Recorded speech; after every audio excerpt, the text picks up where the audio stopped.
Yeah, I think that worked more or less. Very good. Very good. Well done, right? Now keep looking at this gentleman over here, and I'm sure he's doing something.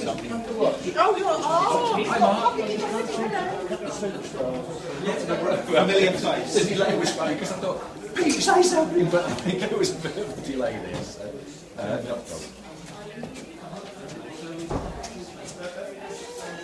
No, that makes sense. Just go straight into it. And as I say, off the back with a stab out into We Built the City, and then I'll spiel about the fact that the song isn't about Chelmsford, it's about Los Angeles, but it's close. And we can do that. And then just slate up everything. What I do need, because I can never remember, is 0300, 200, 40, 41. I'll remember that. I just forget things. So yeah.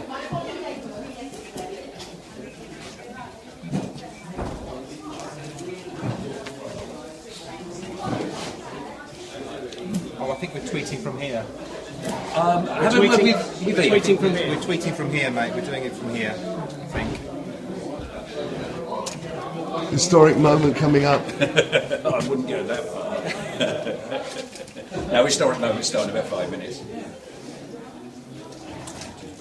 Do you know, I don't think I really need that. You don't want it? No, not with songs, because I'll just have a look at it.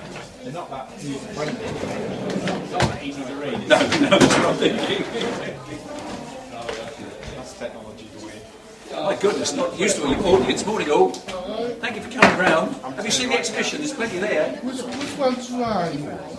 You're right, aren't you? I might be, yes. Yeah. If I owe you money, I'm not. No, that's right. That's Ray. But no, I'm Ray. Steve. Oh, yeah. And Chris, who's... Well, yeah.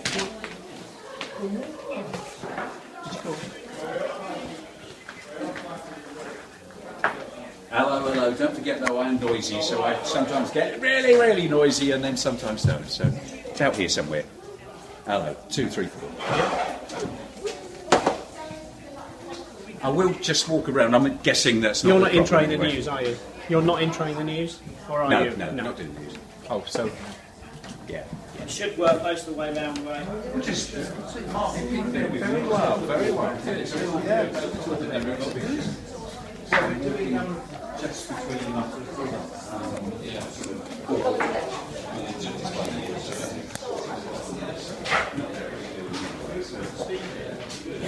okay. That means yes, you'll be by the rest.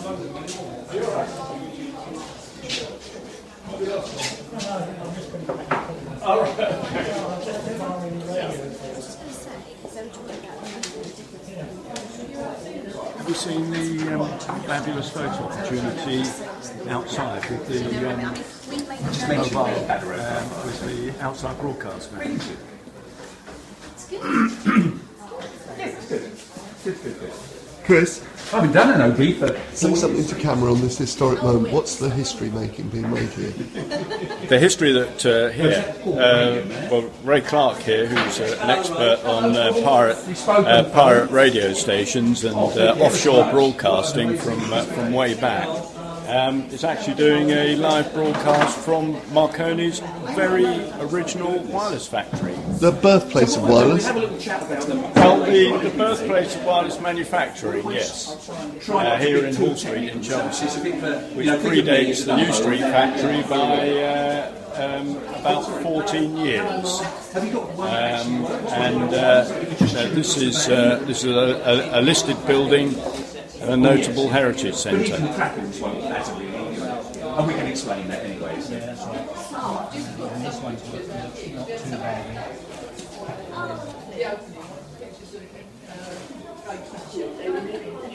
So that's probably his biggest. Yeah, so just a tune across would be lovely. Just Yeah,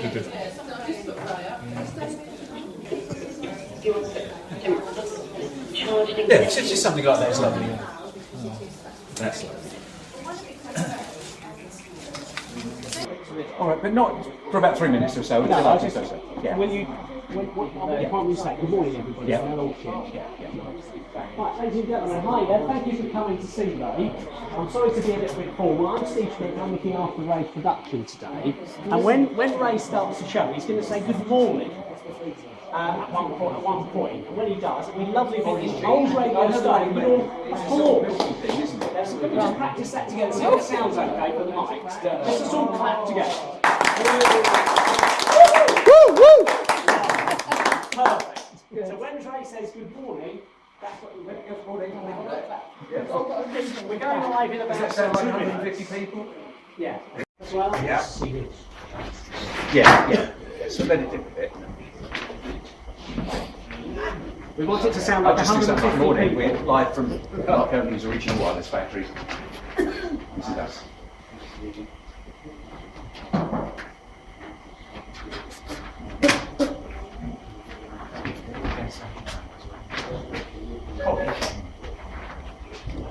All the others are.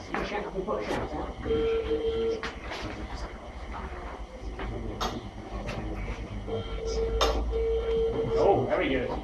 Thank you.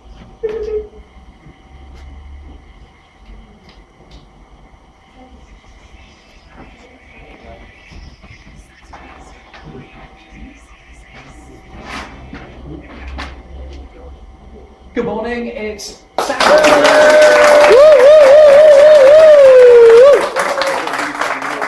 Welcome to the world's first wireless factory here in Chelmsford, courtesy of BBC Essex. Well done. Oh, I'm getting very wrong. Friday. Feels like Friday. Traditional old style. That wouldn't sound like real clapping. Not birds clapping. Oh, yes.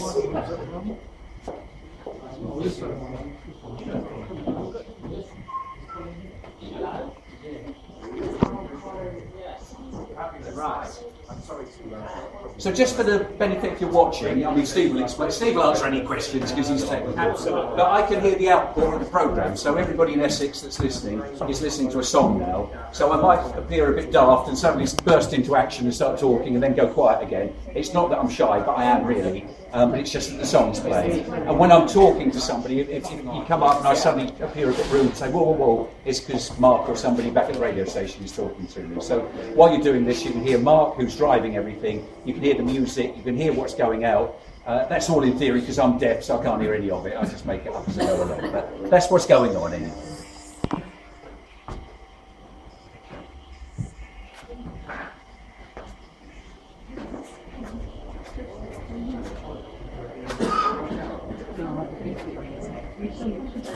Takeaway songs. Oh, very good. It was from a film, wasn't it, Mark? Was it Mannequin or something? Or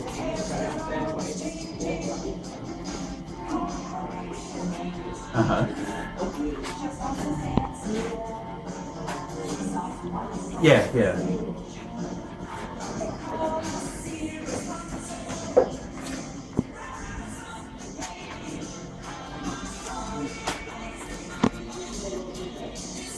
There's the Marconi mention.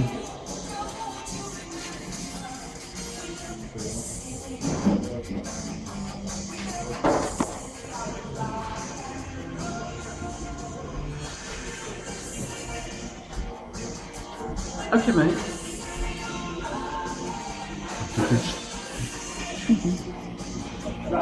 Right. If I hadn't bought this one, I'd be white. Right. Oh, you're doing the next link here. Yeah. At the back.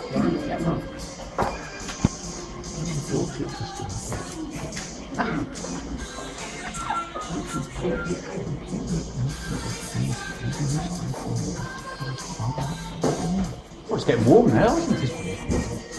Marconi should put some air conditioning in here. But it was hot. Do you imagine all those pulleys and belts and goodness knows what else going on? So would it have been offices upstairs, or No, would it be workshop upstairs all the way up as well? And what are we, 3 stories? 2 stories. I'm just trying to picture it from outside. You go past and you never really take that much notice. That's right, yeah. And now, what will this be? Offices down here and flats above? Flat, this will be commercial. Offices in the sales or whatever. How much the flats as well? So was it sorry, was it actually built for Marconi, or was it here and then? Yeah. And we found out yesterday it was owned by Corto. By Corto? Because that's always amazed me that Corto was very Wendy's owned it. Yeah, we'll get onto it. I found out when last night. Wendy. No Wendy? It's the Wendy was there last night. Yes, as in Bolingbroke? Yeah, I was there. Richard Wendy. Okay, okay. Ray was originally a silk mill. Yeah, It's got a dead puzzle. yeah, that's good, that's a good idea. And it's the And if it doesn't come, just say I'm playing it and shut me up.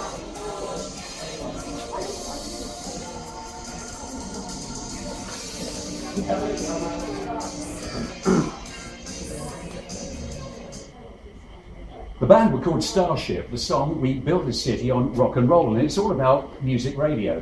There's a little difference between us and them. It's about Los Angeles, and we're in Chelmsford. But it's radio, or in particular wireless, that we're concentrating on for the next 2 hours. I'm standing in the world's first wireless factory. Marconi worked here. He created wonders here. And so did other people, hundreds of people, I guess, in Chelmsford over 100 years ago now, or coming up for it, yeah, about 100 years ago, we're thinking here. We're celebrating wireless and Marconi, as has this display that's been on for about 6 weeks now, and it's open every weekend, and it really is a fascinating display. If you're into Chelmsford today, you're looking for something to do for an hour or so, come along. We're at the Hall Street factory, not the New Street factory, not the one by the railway line. This is one by the ODN roundabout. Come along, there's plenty to see, but for the course of this weekend, there are extra displays as well, courtesy of BBC Essex, also celebrating a bit of a birthday. Our 30th year of broadcasting. You can come along, you can read the weather forecast with all the graphics, you can do the sound effects as we tried so badly to do just before 9 o'clock. You can be a part of it. But if you're at home and you're thinking, I'd like to be part of this, well, fear not, you can join in. Our telephone number, as always, 0300 200 40 41, 0300 200 40 41. And I'd like your wireless or radio memories. Perhaps you're listening to this programme on the oldest wireless in Essex that's still in daily operation. Is it on the radiogram over by the fireplace? Nice vase of flowers on the top. Careful they don't fall over, because you'd stain that nice varnished top, wouldn't you? Or perhaps you can remember your very first transistor radio. Now that might sound silly to somebody younger than 30 or 40, but just think, 1963, 64, they didn't exist. But you could buy them in Rivali or Titbits for 9 shillings and 6pence if you were lucky. I don't suppose you've still got your transistor radio. Or what about radio or wireless memories? It might have been way back when, Workers' Playtime, The Archers, might have been last night you were listening to The Archers, or The Pirates, or Radio Luxembourg. We would like to hear your stories. 0300 200 40 41. Give us a call. You can text 81333, start your message with the word Essex, or if you're about in Chelmsford, come and give us a look. A bit of a wireless theme here on Planet Ray, all the way through the day. Well, for the next 2 hours anyway. And a radio theme with BBC Essex throughout the day and tomorrow as well. Atmospherics. Well done, mate. Well done. Well done, Mark. Nearly lost my way there, but... Yes, no, well done. It was the right way. I was just thinking, hang on, it's not all day. It's just for 2 hours. I was just trying to get more than I've got. still good luck. Yeah. You've got to stay reasonably open with the signals. I think you'll be okay, Ray, if you want to go as far as that fencing. Okay, lovely. So we've just... But you start here and then walk, yeah? Where's the nice curly bit? That's the bit that I Around the front. Oh, right. I think you'll be alright. It's the radio mic. Oh, right. Yeah. You can probably get down there. We're live in Chelmsford. Not just any part of Chelmsford, but a very historic part of Chelmsford. We're at the world's first wireless factory. In fact, we're outside the world's first wireless factory now. It's in Hall Street, just off Parkway. And how many of us have driven along Parkway and not realised that this building just tucked away to the left, just behind the bus stops and the Badder Road car park, has so much history within its walls. You might have seen it, let me try and describe it. It's a sort of yellow brick building. That must have looked all the rage when that was built. Looking really, really nice. 2-storey building, lots and lots of windows, because again, it would have been built, I guess, over 100 years ago. We'll find out in a moment. And electricity and light, well, they were hard to come by. So if people were working in here for long, long hours, they'd want as much light as they could get. You might have noticed the curved ends of the building, and I can't see it at the moment, just ahead of me, but from memory it says something about wireless and Marconi, as you'd expect, just opposite the Woolpack in Hall Street in Chelmsford. Not New Street, we're talking Hall Street, so if you want to come and give us a look, by all means, we're here throughout the day. I'm here until 11 o'clock, Sadie and Al here a little later, and Steve and Ian, the whole BBC Essex team, well, the best part of it. And on the blue plaque in this building was established in 1899, the first radio factory, it says, in the world by the Wireless and Telegraph and Signal Company Limited, later known as Marconi's Wireless Telegraph Co. Limited. You might be one of the many thousands of people in Essex that work for Marconi over the years. We would like to hear from you. 0300 200 40 41. Alan Pamphilon. We've spoken to Alan on many occasions before on BBC Essex, and particularly on Saturday morning. An historian who loves his Chelmsford, knows all about the history of Chelmsford. So was I right, about 100 years old, a little older, this building, Alan? 1858. 1858 this building was built. And was it built as a wireless factory? No, it was built as a silk mill by a chap called John Hall, who he was actually from Coggeshall, and he decided to move here and build this silk mill, and he decided that he was going to put all the latest technology in there, and so he was actually steam driven, and he decided that in fact he would also build some houses for his workers along Hall Street. So that's how Hall Street is here, and that's probably why Hall Street is named Hall Street. So this whole town, almost a new town. I know another part of Chelmsford is called Newtown, but this whole town built up around the silk mill. Yeah, really, yeah, because up till then, the part of Chelmsford was really just Molesworth Street. That was it. So where did Marconi come along? He was looking for a property, went in the old estate agents, got anything, don't want to pay too much, want a bit of power here, near to the railway line, can you help me? Yeah, it was something like that, but more to the point, his advisors decided that this was the place for him, and they really had looked at Chelmsford from a number of aspects. One of the key things about Chelmsford was it didn't have a tram system, and so tram systems create all this sort of all this interference that you don't get elsewhere. So therefore, they decided that was a good thing. The other thing was really big is that Colonel Crompton was just up the street with all his workers working in the electrical industry already. So there was in fact a workforce ready to be had really. So it was that and a number of other things. It's nice and flat round here. It goes, it's about 30 odd miles from London. It's got a good rail link. It has everything that he needed. What about the workers? They wouldn't have known what wireless was. So when he was trying to get people to come and make the stuff, to do the stuff, you know, Marconi's paying money, I don't really know what I'm doing, I'm just pushing that button. It wouldn't have been buttons, it would have been levers in those days, wouldn't it? I mean, did people have any idea as to what wireless was in those days?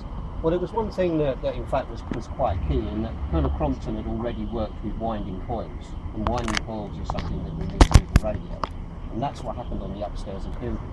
So these people that he would have got hold of would have already been well versed in that sort of particular practice.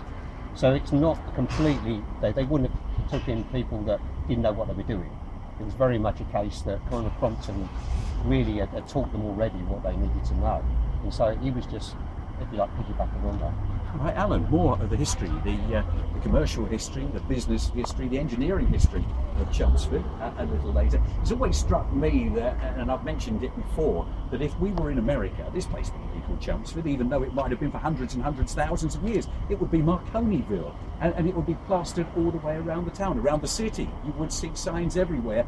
They would be using it to make money.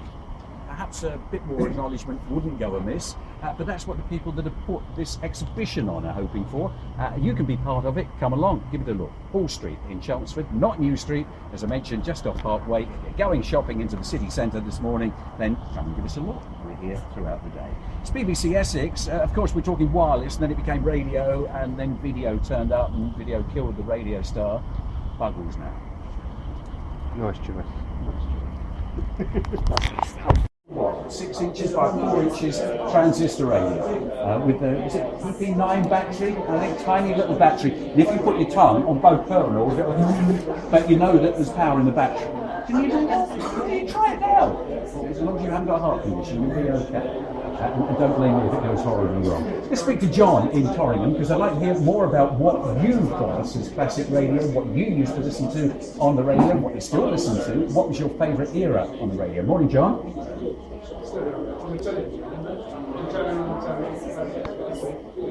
Good man, you're saying all the right things. What about before we came along, 30 years before?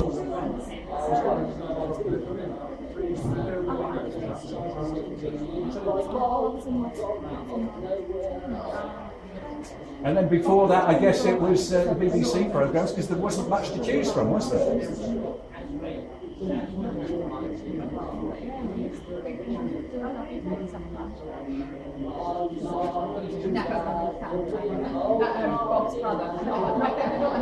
So this was at the shoe factory over the crossing gates then, and the whole wireless used to turn up, because in those days we hadn't had an insight into the wireless, we didn't know what it looked like. There was presumably vans there and men in suits running around and speaking to people and all sorts going on.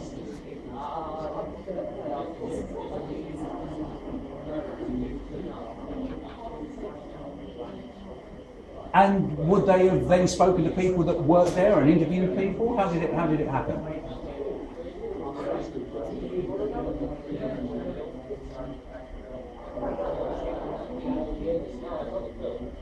Didn't interview Mum then. She wasn't the star of the programme.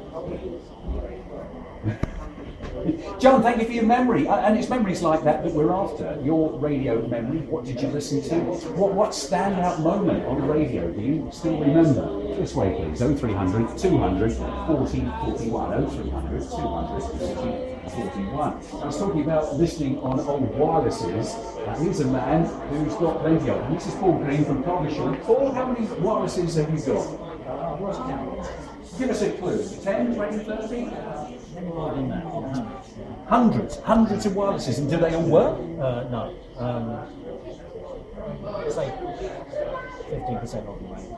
And is that your project? You're making them work, or do you just like the aesthetics of them in the cabinet? Well, both. My background is a radio and TV apprentice in Pitsy, in town, I'm interested in radio from very early years, making the thing. So I'm interested in the technical side of it and how things work and so on. And the size as well, because now they're minute if you've got a radio. I mean, radio does much more than you can just receive programmes now. You can listen to the world on your telephone. But just talk us through one or two of these. This looks like one of the first portable radios. That's 59 actually.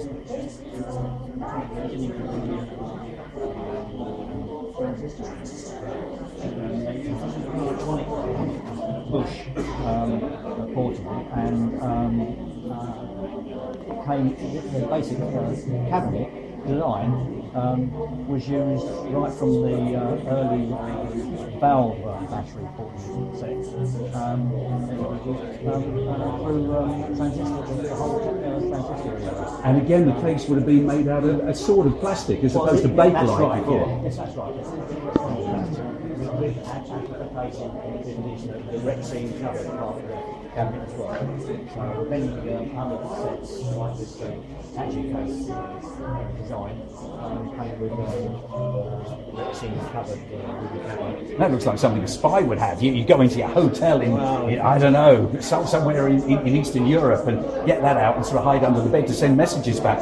What I do like is this iconic design here that... This is very interesting because this is a very early battery radio. It's a valve radio, and this particular one is my manufacture. And you can get the valves, which in those days was found to be very unreliable. So you need to be able to get them quite quickly. So that's amazing. I mean, that's quite a clever technology where they've got them trapped in a very small space. But if you might just like to feel the weight of that thing. And that's without batteries, right? Case that, just to describe it, if you go back to the 60s, an old record player perhaps, So what, 18 inches square we reckon? It's a luxury version. It's leather covered. Gosh! And you can barely lift it arms, don't can you? You can't. You would need to. It's as heavy as a sack of potatoes. Yeah, that's supposed to be a portable, and it would have to include an HT battery like this one, and an accumulator of some kind like this. And this one has been repaired because it looks as though the acid in the accumulator has eaten through the case, and the previous owner has done a temporary repair underneath there, but it's quite nicely done. How technology has changed. Alan, Paul, rather, we'll come back to you because you've got just so much to look at here and so much to talk about. And you're obviously very passionate and excited about them. We'll look at your wireless collection again a little later. Good, thank you very much. It is BBC Essex. Why don't you come along and look at Paul's wireless collection, or just part of it? He's got just an amazing display here. I've just noticed that there's a photo album as well, photographs of Marconi and Broadcasting House, and those cartoons. Before they started doing little postcards of rude ladies, they did them for radio stations. But of course there weren't many radio stations around. Another wireless signal, 2OL call it. And of course it's 2MT in Chelmsford or Writtle. Radio, nobody does it better, it's Carly Simon.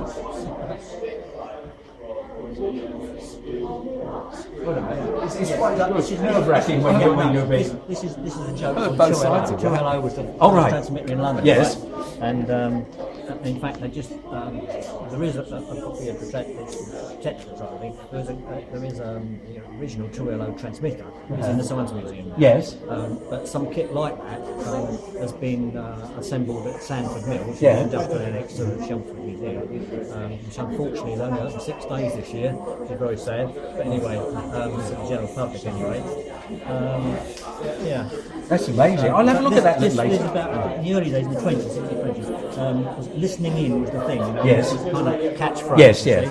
And there's all sorts of jokes about that. Oh, that's a lovely one. This is a nice one. What do you want to do next, Ray? Hang on, Steve. This one, can I just look at this for a second? Pat, can you talk a little bit about the display and how, on the exhibition rather than the display, and how long it's been open and what the idea behind it is and all the rest of it? Yeah? Yes. Lovely. What's your surname, Pam? Pam Swaby. Pam Swaby. Pam Swavey, sorry. Pam Swavey. I know that, I've seen it written. I think it's going to write that down for me anyway. So what's your title, Pam? Event organiser. Event organiser. Yes, we were invited by the developer during Christmas week to set up an exhibition. And we kind of thought that's great. Yes, we jumped at the chance, expecting it to be starting in June. Yeah. But then he said you've got to be ready by the end of February. Oh my goodness. So straight after New Year, we have been on skates. So you had to call everybody in? We didn't have anything. We absolutely didn't have anything here.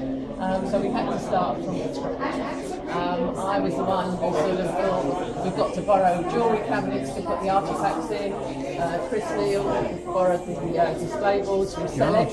I went round to the shops, Lapping's Funerals, they gave us £100 because I wanted a banner up in Molsham Street. All right, Pat, we'll be with you in a second and I'll ask you about that. Next is... And I feel quite lucky and honoured really that I've sort of dabbled a little bit. I wasn't around when Marconi started, he had a few years on me, but I have been in a very, very fortunate position I suppose, because I'm working on the radio in Chelmsford, which really is the home of wireless, of radio. But I've also worked and still work for KDKA in Pittsburgh, Pennsylvania, which is the world's first radio station that predates the BBC. And I dabbled a little bit with pirates and commercial, and so yeah, I've just been lucky to talk a load of nonsense on the radio for many years. And I thought you'd heard the last of me talking nonsense on the radio a couple of years ago. Let's speak to Pam Swavey. She's the lady that's responsible for putting this exhibition on, and it really is a fabulous. Don't worry, we won't necessarily speak to you. You just come in, have a look round. Pam, this is an amazing selection of history and memorabilia. I'm not responsible on my own. We are all members of the Chelmsford Civic Society, and Chris Leal is from Marconi Heritage, and Ros Webb is involved with Friends of the Museum and trustee of the YMCA. Either way, this is quite an exhibition that you've had to put on, and at short notice. Just tell us a little bit of the recent history of this exhibition. Short notice, yes, we heard about it during December. The developer invited us, and so we thought we had perhaps 6 months. It would be June time, but in fact we wanted it ready by the end of February, so we have been on skates. So just to recap, although it's a long time since Marconi used this building, for quite a while, it was the home of Essex and Suffolk Water, wasn't it, I think? The public haven't had access to the inside of this building since then. No, it's quite true. So the plan ultimately is for offices and flats? The planning permission is for offices, and last year we did a crowdfunding campaign because we wanted to try and raise enough money to take this space on, because it's iconic. But unfortunately we didn't succeed, but it certainly spurred us on because we could see the amount of supporters and pledges that we had, and obviously they're on our mailing list now and they continue to see what we're doing.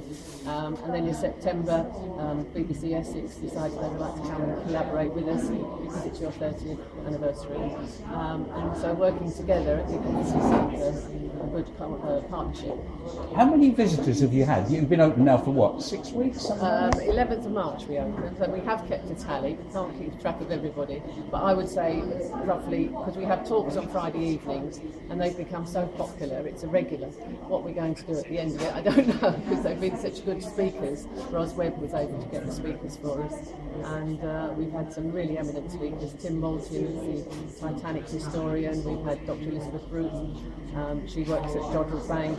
This week we've had Professor Danielle George, and she comes from Manchester University, and she did the Royal Institution lectures in 2014 on BBC. So it was really good. She came and did a lecture in the afternoon for the students.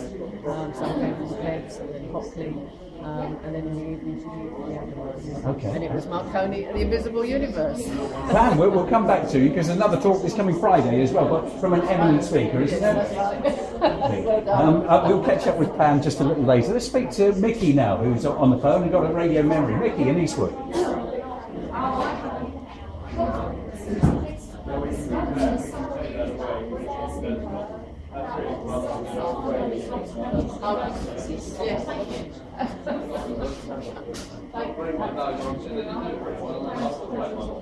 Yeah. Go on, let's have the history. Let's go.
Mickey, thanks for a lovely bit of history. That's brilliant.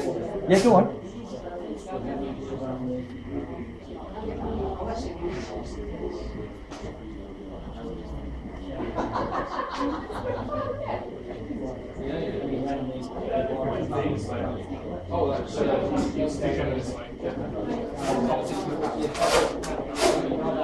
That's right.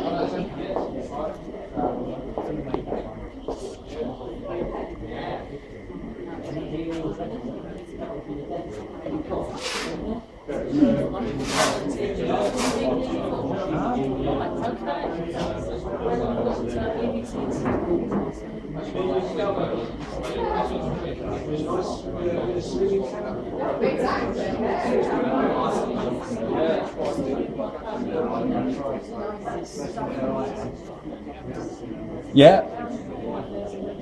Mickey, progress is an amazing thing. Yeah, good man. I'm one of the people that looked at a telephone and thought, what on earth do you want a phone that takes photographs for? And I hesitate there a little bit. I've just met one of my heroes again. This is a man that is a much better sailor than I am. This is one of the original Radio Caroline engineers from the 60s. Hi, Cole, resident of Chelmsford as well. How are you doing? Fine, thanks. Good man. Now, have you learnt the error of your ways and you don't have anything to do with these pirate guys on radio ships anymore? No. But you certainly made your mark in 1966, when 65, 66, 67, you were working off the coast of Essex, and you were a pioneer, weren't you? Yes, we were. How important do you think pirate radio was in the 60s? Oh, don't get me started. No, I don't want to, because I've only got an hour and a quarter there. No, I think it brought to the audiences a decent range of programmes. Do you think radio would have changed as it has done without the pirates, or would it have taken a lot longer? Taken a lot longer, much longer, to actually get people thinking about the radio as a means of entertainment rather than having it fed to them. Which was the BBC's philosophy, and still is, really, to educate, inform and entertain. And I've always argued, and I always will, unless things change radically, that it's always been more informing and educating, and entertainment was an afterthought, wasn't it? Absolutely. Yeah, all as important as each other in my book. We'll catch up more with this man a little later. Let's do the road around news now on BBC Essex.